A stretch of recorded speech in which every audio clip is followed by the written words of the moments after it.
until the last time of his life to see how his life will end.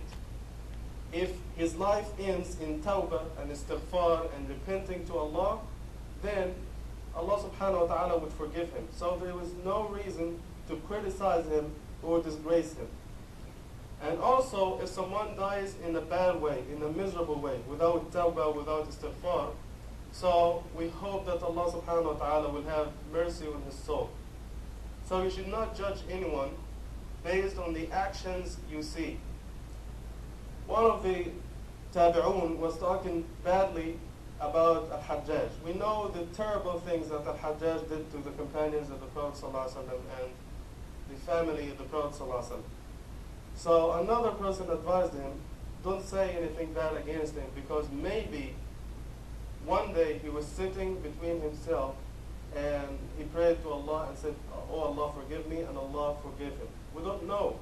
We leave the hearts to Allah subhanahu wa ta'ala, because Allah subhanahu wa ta'ala is the most forgiving, the most merciful. One time I was talking to one of the brothers about Salatul Fajr. He said every time he sets his alarm clock to 9 in the morning, and he never prays Fajr. And after I talked to him about the rewards and the virtue of praying Fajr, and also I mentioned the punishment very briefly, but I didn't focus on it. From that day on, he told me that he was afraid because he missed a lot of Fajr prayer in his lives, and he wanted to get the reward from Allah subhanahu wa ta'ala. From that day on, he started to pray Fajr on time.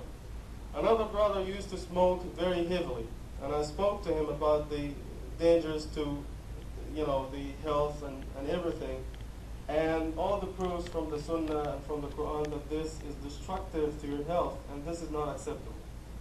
He accepted from me.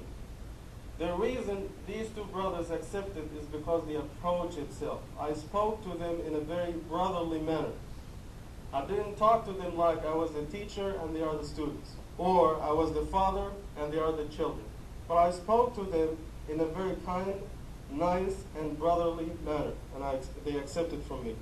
We ask Allah subhanahu wa ta'ala to forgive our sins and to accept our good deeds, and to reward us fully for them according to the best of our intentions, and to forgive us anything we have done by ignorance, mistake, or forgetfulness. ربنا آتنا في الدنيا حسنة وفي الآخرة حسنة وقنا عذاب النار وصلى اللهم على سيدنا محمد وعلى آله وصحبه أجمعين وأقم الصلاة.